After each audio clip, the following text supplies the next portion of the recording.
Bismillahirrahmanirrahim. Assalamualaikum warahmatullahi wabarakatuh. To our viewers who are watching this video right now, thank you for being here and thank you for this great opportunity given to me today. First, I would like to introduce myself. My name is Andi Saenab Sakiah. I'm a student of English and Literature Department from AG3, Faculty of Adab and Humanities, Universitas Islam Negeri Makassar. First of all, thanks to Allah the Almighty, the most gracious and the most merciful, because of His bless and grace, my first assignment for discourse analysis entitled Understanding the Concept of Discourse Analysis can be finished on time, Alhamdulillah. And I also would like to express my deepest gratitude to Sir Dr. Andi Kaharruddin, the lecturer on the Discourse Analysis course, for his guidance and support to complete this assignment. So I'm making this video as a requirement to complete the first assignment in Discourse Analysis course. And this video, I would like to explain the concept of discourse analysis, as I have written in my paper. So here is my explanations about the concept of discourse analysis.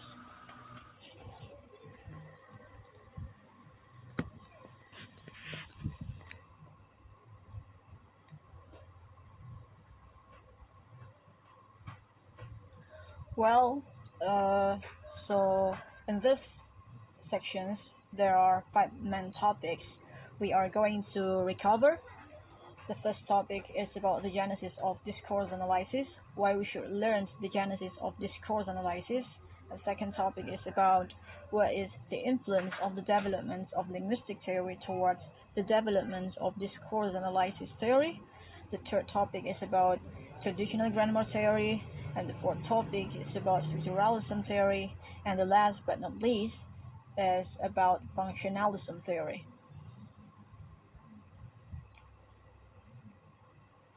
So as Proverbs say that tak kenal maka tak sayang, that's why before knowing the reason why we should learn discourse analysis, it is very important to know its genesis. When, how, and why is it existed. Therefore, in the beginning of the material about understanding the concept of discourse analysis, the genesis of discourse analysis is explained first. So as you can see here, that the word Genesis itself derives from Greek word Genesis, dating back in the early 17th century, meaning origins, source, or creation. In addition, according to Oxford Online Dictionary, Genesis also means the origins or mode of formations of something. So basically here, the genesis of discourse analysis is the explanations about the origins, formations, and also historical record of the developments of discourse analysis itself. Then what is the importance to know and learn the genesis of discourse analysis? So by studying the genesis of discourse analysis, we could finally find out when, how, and why the discourse analysis theory was discovered. After these questions have been answered, then other various reasons will be popping up to motivate us to learn more about the discourse analysis, because we already know and understand its origins and also its functions, and we finally know that this theory is also used in various disciplines of studies, especially in humanities and social studies. Therefore, I think this reason is one of the most important factors why we need to know and learn about the genesis of discourse analysis before we deeply learn other parts of it. Thus, we can know the important role which is played by the discourse analysis itself.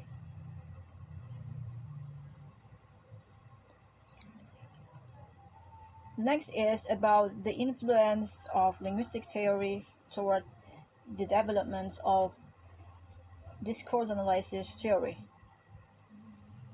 As stated by Panjik, that discourse analysis is both old and also new discipline. So Here, Feinberg believed that the origin of discourse analysis can be traced back more than 2,000 years ago. As per its historical record, discourse analysis has been linked with various disciplines of studies, both in humanities and social sciences, including linguistics. It is universally known that discourse analysis is primarily linguistic study which examines the use of language by its native population orally and also in writing. Thus, it is not surprising that the development of discourse analysis theory is strongly influenced by the developments of linguistic theory. Therefore, to get to know the development of discourse analysis theory, it is very important to learn about the development of linguistic theory. As per today, it is broadly known that linguistic theory includes three different stages of development, started from what we call traditional grammar, and then structuralism, and then functionalism, which mutually support to give opportunities for the emergence of discourse analysis as a theory. Now we move to the traditional grammar theory. So I'm going to explain these three stages of development of the linguistic theory, started from traditional grammar and structuralism and then functionalism. So right here, I'm going to explain the traditional grammar theory first. So the development of traditional grammar could be traced back over 2,000 years ago, which was introduced and developed in Europe, especially in Greek and Rome regions. And traditional grammar, also referred to as school grammar. So, according to Smith, traditional grammar theory is the study of the sentence structures as well as the formations of words, morphology, and sentences syntax, usually without much references to sounds and meaning. So basically here, we could know that traditional grammar theory refers the collection of prescriptive rules and concepts about the structures of language that is commonly taught in school.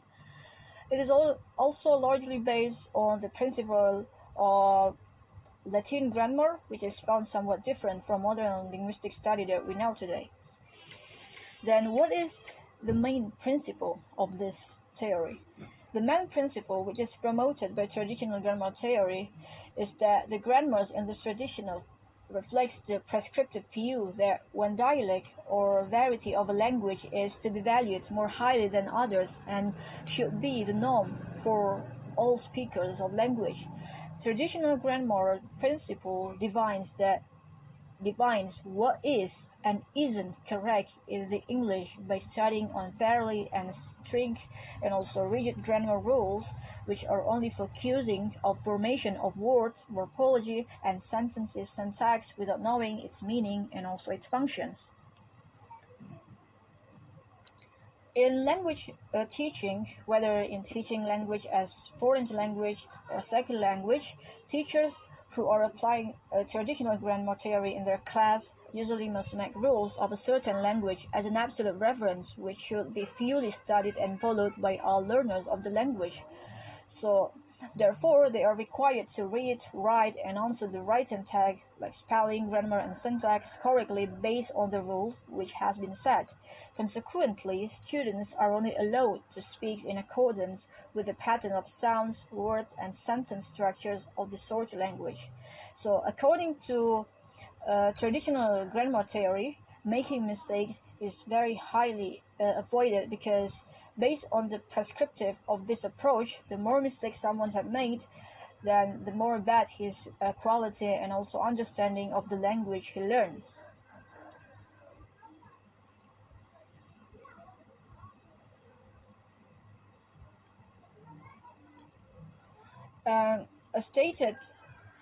Stated by Smith that traditional grammars include prescriptive rules and also prescriptive rules of usage. Furthermore, by adopting this principle as explained by Kaharruddin in his book entitled Discourse Analysis, For English language teaching, grammarians further studied English by using prescriptive approach, that is, an approach to codify and enforce rules which govern how a language used. The rules emphasize some important things, such as standards for spelling, grammar, syntax, or rules of what are considered to be socially and politically correct. In addition, the grammarians and language teachers hand-in-hand carry out a series of studies to indicate the types and categories of common errors made by learners in English usage. Consequently, these grammarians published 270 grammars of English along with standard English dictionaries, in which was the beginning of the emergence of the study of error analysis within the scope of language teaching and learning. Another prominent work which also contributed on grammar was the work of Lindsay Murray, entitled Murray's English Grammar, which intensively taught grammar rules for many years in school systems of England and United States. So the grammar rules here were deemed to be very helpful to shape learners' attitudes about the existence of a correct or standard English. And we can conclude that this approach existed to tell people how one should speak and write and what rules of language usage people should know. The main shortcoming of this theory, as stated by David Crystal, he said that grammarians of the 2000s are the inheritors of the distortions and limitations imposed on English by 2 centuries of a Latinate perspective as an prescriptive, and that's why, as an old theory which is considered irrelevant to the modern linguistic studies and language teaching, traditional grammar is starting to be less used because of its strict rules and very rigid principle in language learning and teaching. So the main shortcoming of this theory is in the prescriptive approach. Therefore, many linguists believe that teaching a language by using this approach was not strong enough to develop learners' language knowledge and skills, because the focus was limited to the revered language, which consequently made the language knowledge of the learner isolated by components of the standard language. As a result of these limitations, there are many students of language, especially students of English language, who are able to write, read, and even answer grammar questions correctly, but unfortunately they cannot speak English effortlessly, and also they cannot speak intelligible English, as they aren't taught the meaning and the usage of the language they learn. Realizing the shortcoming of this theory, the linguists then suggested English teachers to use descriptive approach instead of prescriptive approach, since by using descriptive approach, students can investigate language on a deeper level, and also enabling students to analyze real samples of a mixture of English dialect varieties and not simply focus on exploring the prescribed language.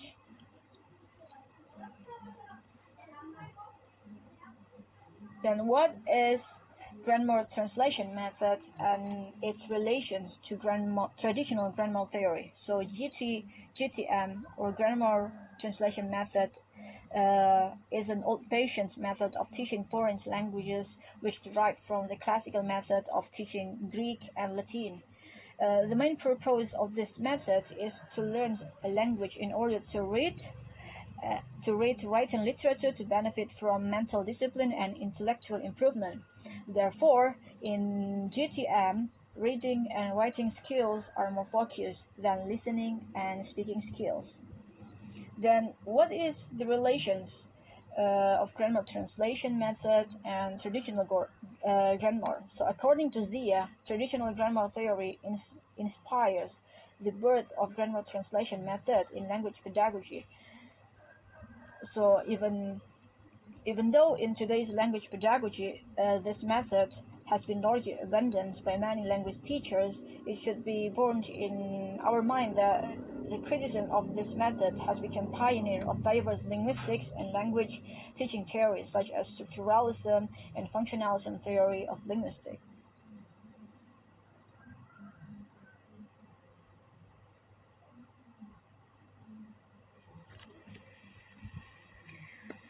Next, let's move to the next theory, the next linguistics theory, and it's about structuralism theory. So structuralism theory is present as a result of dissatisfactions of linguists with traditional grammar theory, which is considered to be able to block the way of further research of language. In general terms, structuralism itself is considered as a general theory of cultures and methodology that implies that elements of human culture must be understood by way of their relationship to a broader system. So we can conclude it here that structuralism is a way of perceiving the world in terms of structures. Based on historical record, the origin of structuralism theory is closely connected to Ferdinand de Saussure, a prominent Swiss linguist known as the father of modern linguistics and also sometimes called the father of structuralism, who discovered structural linguistics theory in his book entitled General Linguistics, which was published in 1916. So Ferdinand de Saussure's view about the structures of language is stated that language was formed by signs which finally produce parole, speech, or utterance.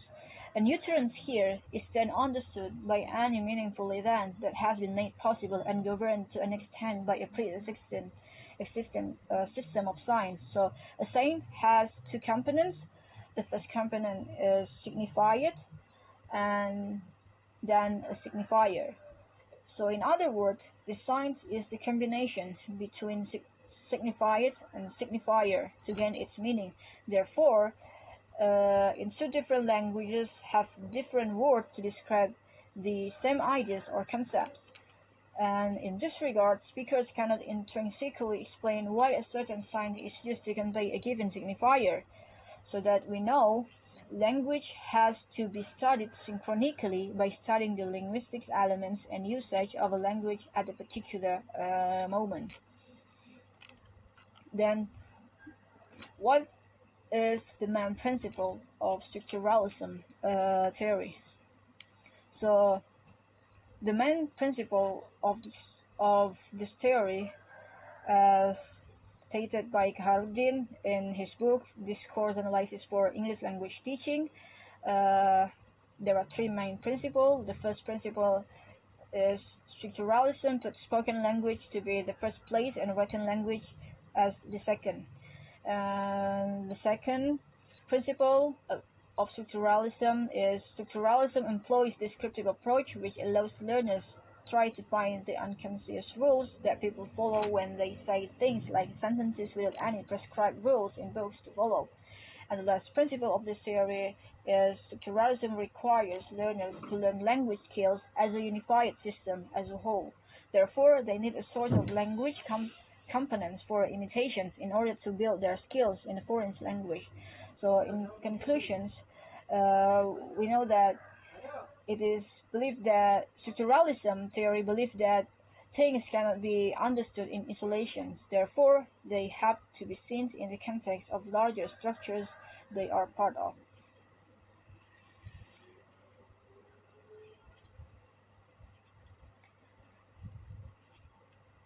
The next explanation is about the informant method and what is its relationship to the structuralism theory. So the term informant in linguistics is described as the man from whom they learned. An informant is regarded as a collaborator in the activity of providing a structural description. This kind of method requires specialized techniques of processing observed phenomena, such that they can construct a theory of how their informant has organized the same phenomena. Then what is the relationship between the informant method and structuralism theory?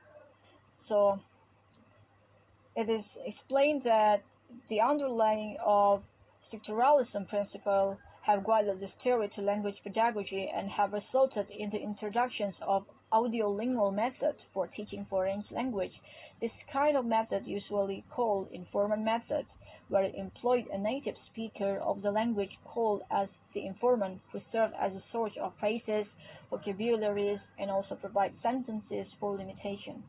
So basically here, The teaching method developed based on the theory of structuralism, such as the informal method, also considered that the cultural aspects of language, and it is also important to examine and deemed as it is an integral part in the lives of native speakers as the informant of the target language.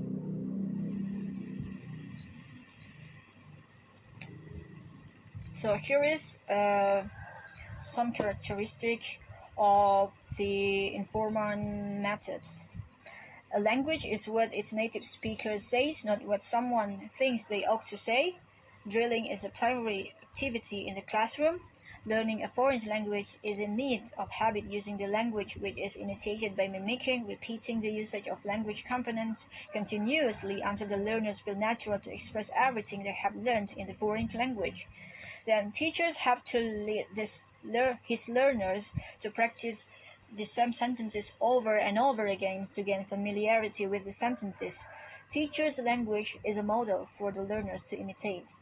And the last characteristic of this method is communication skills will be attained after going through a long, boring, and repetitive process and rigorous drills.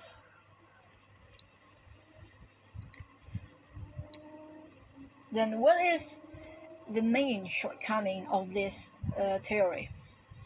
So in modern linguistics, structuralism theory is less popular today than other approaches, and it has often been criticized for being ahistorical and for favoring deterministic structural forces over the ability of people to act. So, not so different from its predecessor, the traditional grammar theory. Although the structuralism theory was born as an alternative to linguist dissatisfaction toward traditional grammar, structuralism is still fairly rigid.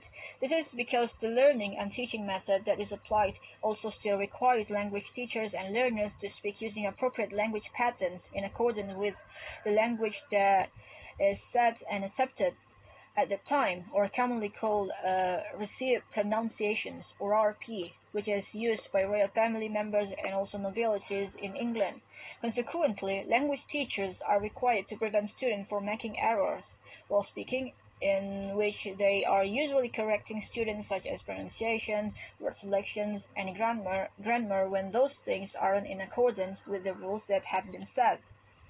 So, the method which is developed by this theory, structuralism theory, also doesn't really emphasize the teaching of cultures in language teaching, and that is also one of the shortcomings of the structuralism theory, because the principle of the structuralism theory is oriented to persuade language skills as a comprehensive system.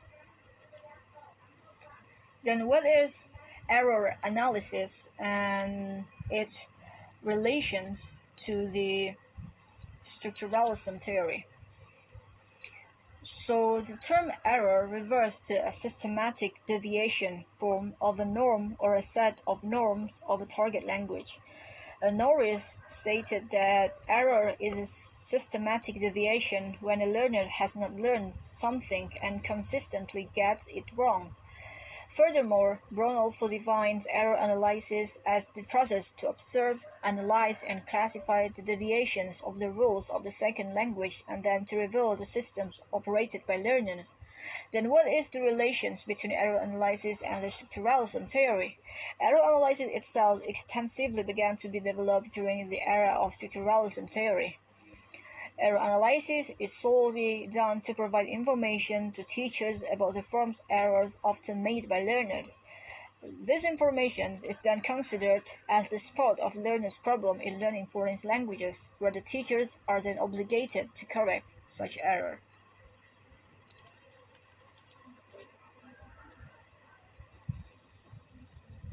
Next, we move to the functionalism theory. So what is functionalism theory? So in general term, functionalism means the doctrine that what makes something a thought, desire, pain, or other types of mental state which depends not on its internal constitution, but solely on its functions or the role it plays in the cognitive system of which it is a part of. The genesis of the functionalism theory itself could be traced back in the late 19th century, which was heavily influenced by the thought of the prominent American psychologist named William James. So in linguistics, the functionalism theory started to appear in the beginning of the 1970s as a famous attack by American renowned linguist named Noam Chomsky as a reaction to structuralism theory. So the functionalism theory in linguistics is known as the approach to language study that is concerned with the functions performed by language, primarily in terms of cognition, expressions, and also connotation. Then what does Chomsky say about language? Uh, Chomsky rejected all kinds of structuralism theory of language learning that claim language as a habit structure taught by presenting stimulus and responses, reinforcements, and also associations. He also stated that learning theories in the two traditional approaches could not be regarded as a model of how humans learn language due to the fact that much of human language use was not imitated behavior, but it was created from underlying knowledge of abstract rules derived from innate aspects of mind and human process experience through language. Chomsky further claimed that sentences in human languages were not learned by imitation and repetition, but generated from the learner's underlying competences. So here we now can conclude that Chomsky believed that language is innate, or in other words, human is born with a capacity for language, and language rules are influenced by experience and learning, but the capacity for language itself exists with or without environmental influences. Then what is the different view between Chomsky's and Himes on language? Chomsky's view of competence is eventually recognized as linguistic competence, which deal with abstract abilities speaker possess that enable them to produce grammatically correct sentences in language. So here, Chomsky explained that the speakers use the abstract abilities, knowledge to match sounds and meaning that allows them to use and understand a language. The ability to produce and comprehend sentences in language is called linguistic performance. In contrast with Noam Chomsky's view of linguistics theory, Himes coined a different concept of competence where he rejected Chomsky's point of view about language by stating that Chomsky's view of linguistic theory was sterile. He further held that linguistic theory needed to be seen as part of a more general theory incorporating communications and also cultures. Here, Himes felt that there were rules of language neglected in Chomsky's theory, that native speakers know more than just grammatical competence. So with the tradition of sociolinguistics, which has a broader view of the terms, where Himes included not only grammatical competence, but also sociolinguistics and contextual competence. As for Himes, the notions of communicative competence is the underlying knowledge a speaker has of the rules of grammar, including phonology, orthography, syntax, lexicons, and also semantics, and the rules for their use in socially appropriate circumstances. Therefore, competence in language should be viewed as the knowledge of rules of grammar and performance or form, as well as the way the rules are used or functions. So, the emergence of the theory of Himes has become the starting point of transition from the theory of structuralism to functionalism theory. Then, what is the main principle of this theory? So, functionalism in social sciences is a theory that based on the premise that all aspects of society or institutions, rules, norms, etc., serve a purpose, and that all are indispensable for the long-term survival of society. Uh, in linguistics itself, functionalism can revert to various approaches to the study of grammatical descriptions and process that consider the purposes to which language is put and the context in which language occurs, known as functional linguistics. So, as explained by Kaharruddin, that in his book, he explained that the functionalism theory is known as an approach to language study that is concerned with studying the function performed by language use. And it views a language as a communication system consisting of components of form and also function that must be learned by learners as a unified knowledge. Therefore, we can conclude that the principle of this theory is to see the functionality of language and its elements to be the key to understanding linguistics processes and structures. Functionalism theory in linguistics proposes that since language is fundamentally a tool, it is reasonable to assume that its structures are best analyzed and understood with reference to the functions they carry out.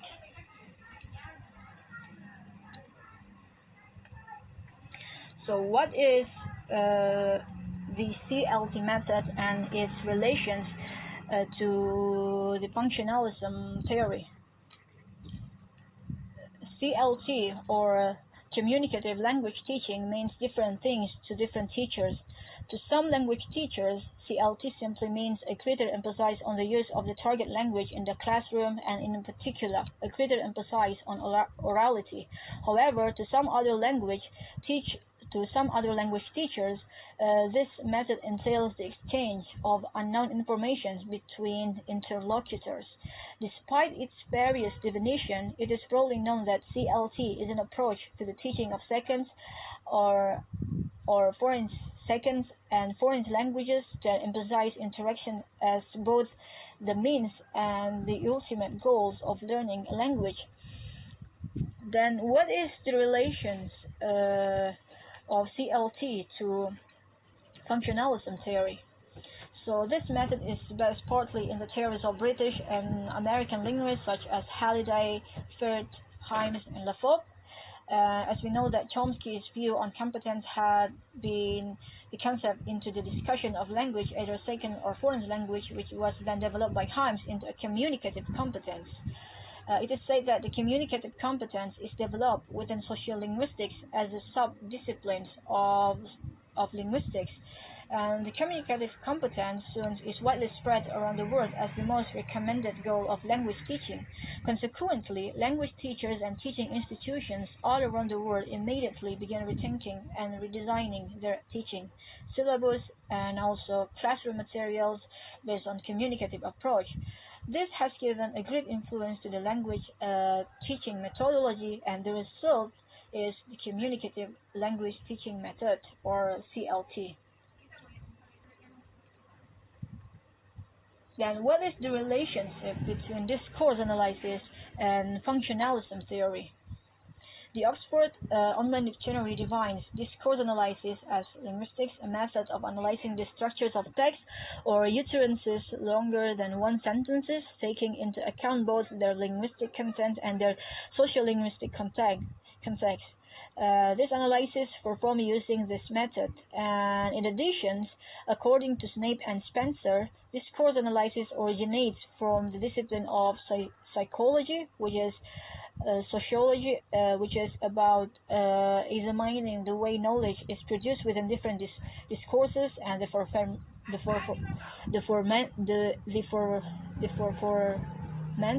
linguistic styles, and also rhetorical devices used in particular accounts. Furthermore, discourse analysis sometimes defines as the analysis of language beyond the sentence. So we know that discourse analysis studies the large chunks of language as they flow together in order to understand how it affects the meaning of sentence. Then what is the relationship between discourse analysis and functionalism theory? So the need of formation, form, and function, social and cultural aspects in language teaching has formed a backdrop to research in discourse as a pioneer of the emergence of discourse analysis as a discipline which is used to describe language in context. This is evident by the establishment of several studies that put more emphasis on the study of speech in its social setting, the study of language as a social action, such as Austin and Searle, who described the phenomena of discourse with their speech act theory, and also Sinclair and Coulthard, who carried out a study to develop a model for the descriptions of teachers' popular talk, and also Halliday and Hassan with his famous work Cohesions in English, which described text connectedness in terms of reference, substitution, ellipses, conjunctions, and also lexical cohesion. All those studies mainly investigate language use in social contexts and that at describing the functions, the purposes, as well as hidden concepts in sub-sentences that people use in social communication.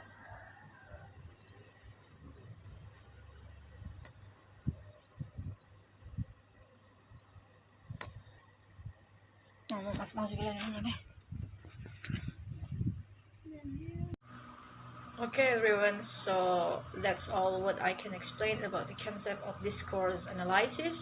However, I realized that my paper and this video is not perfect at all. Therefore, I would like to accept any suggestions and constructive corrections to make this work even better. Once again, thank you for watching this video till the end, and best of luck, and see you next time. Thanks. Assalamualaikum warahmatullahi wabarakatuh.